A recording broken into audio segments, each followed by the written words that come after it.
In today's video, we're going to talk about the marketing and sales alignment and why it's so important. It's part of our digital selling series, so let's dive in.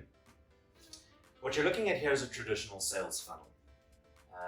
That starts at the top where we have to qualify leads and bring them in, goes all the way through to the bottom where we want to renew conversations with customers and renew contracts and agreements. Now there's lots of terminology that I'm going to throw out the window and just tell you the straight and honest truth of why it's important for sales and marketing to work together. First of all, marketing needs to bring leads to the top of the funnel, tofu, not that disgusting cuisine that some people eat, top of the funnel leads. We want to bring that into the top, and it's sales job or it's marketing job to create those leads, to give them over to the sales team so that the sales team can take it, drive it, engage with customers, engage with them, understand exactly what it is that they need, turn that into solid proposals and close off deals. That's your traditional selling handle. Now, if marketing is not delivering good leads to sales, sales is not going to be able to have the right conversations. So that's the first intersection point. Have you ever heard marketers go, oh, those sellers keep on ruining the leads that we give them? And the sellers go, oh, those marketers don't give us good enough leads. It's just garbage. So it's critical that at the intersection of leads, that marketing and sales are aligned. Now, one of the ways to make sure that marketing and sales are aligned in here is to go back to our account-based selling approach and say, let's have the right conversation with the right customer, the right individual within that customer, to make sure that we're creating opportunity that actually is going to have an opportunity to succeed. Why go and spend all of this work developing, marketing, selling, when you're just going to end up losing deals? Rather be smart about it, focus on less deals and make sure that your closure ratio goes up. And that all starts with marketing and sales alignment, and it all starts with qualification. So if I go back to the concept of white space, what we're wanting to understand as a starting point is which customers buy what product and service from us. So if we go look at customer 1, 2, 3, and we go look at product and service 1, 2, 3, 4, 5, and we do a mapping exercise in collaboration between sales and marketing. Yes, get them in the room, talk about your clients, get operations in the room. It's key account management for the first part, and that should mean that you're able to talk about that account, you're able to talk about what you do, what you don't do, and let's start mapping them out. So we have opportunity, or we're driving sales in particular accounts. And the most important thing about white space is what we're not selling that account. All of those circles represent marketing opportunities for us to go after the right people. Which right people, you say? Well, relationship matrix. Let's go and understand across senior people in the organization at the C level. Let's go and understand senior management and operationally who we know across the various departments. It could be finance, it could be procurement, it could be supply chain, it could be sales. Whatever the case is, go and understand where you have relationships, where you don't have relationships, and the strength of those relationships using relationship matrix tools. Again, the space, the white space where there are no relationships, represent opportunities for you to have conversations with the right people about the right product and service. That should help you to execute the right kind of campaign, whether you're doing that on email, whether you're using tools like LinkedIn in our previous video, or whether you are doing events or whatever the case may be. The channel that the marketing team chooses to execute that is up to them. But if they're not marketing to the right people with the right message, they're missing a massive opportunity. That's why sales and marketing need to first of all come together to understand who this client is to us, what we do with them, what we don't do with them, so that we can drive the right conversations about what we're not doing with them into the top of the sales funnel.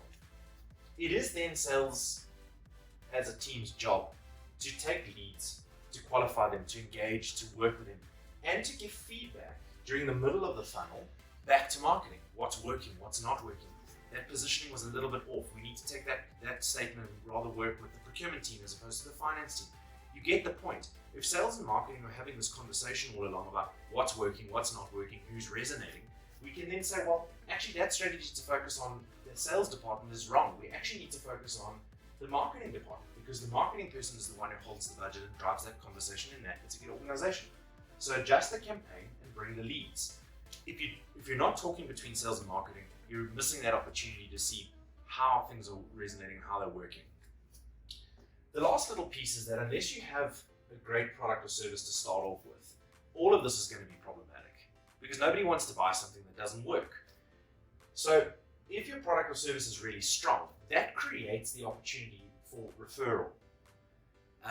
So if you're doing a good job, people are going to talk about it. They're going to bring it up with associates and colleagues at the right time. You can't predict when that's going to happen. And so if marketing is spending a lot of time trying to build leads where people are not buying, that's a waste of time, let's be perfectly honest. They should be focusing on building brand and building reputation in the industry, not trying to grow leads, people that are not wanting to buy. Let's focus on strategic account planning and strategic account management, focusing on the right people with the right message, and let's focus on driving the conversation around delivery out through references, referrals, white papers. Everybody likes a good story, and those are the stories you should be telling. We worked with this company and they achieved this much success, or we cut costs by X. Think about what's happening in the industry. Think about what's driving, what drives you to read an article, and produce the same level of content around how you're delivering. And that's going to help bring, again, the right people into the right room and potentially with new conversations with new clients. Sales and marketing, obviously in this intersection here of upselling and cross-selling, need to really come and sit and work with each other to say, what is it the right time to put that message in the hands of that client? Do we need to wait a little bit for that delivery to really sink in before we can start saying, well, gee, we did a really good job there, now can we do a really good job here as well? And so if marketing is busy pumping out messaging to clients that have just bought that thing and they're just not ready to have that conversation, it's not going to land in the appropriate way. So again, deep sales and marketing alignment, right, to drive those conversations. The last thing is where I think a lot of salespeople focus almost exclusively, and we talked about this in the first video, and that's on the pure renewal. Renewal of agreements and contracts should really be a byproduct of the work that you do with clients to make sure that you're with the right people, you're selling them the right thing, they're consuming at a level that makes sense to them, you're helping them achieve their objectives. The renewal will come naturally. In fact, they'll ask you for the renewal. They'll ask you for the extension of the contract. This shouldn't be something that you're focusing all your time on. So, in summary, if we look at the sales engagement process and the marketing engagement process, if sales and marketing are not aligned, you're wasting so much time on campaigns that are never going to work, they're never going to bring ROI, because you're simply saying the wrong thing to the wrong people at the wrong time.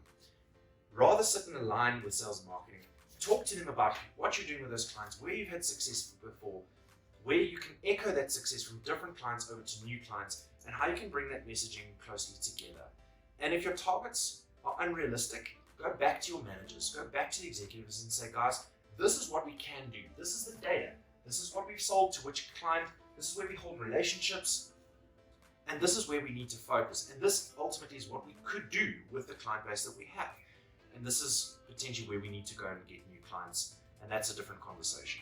But at least you're doing it from a point of data and not from a point of emotion and guessing, just thinking what campaigns could work. Good luck out there.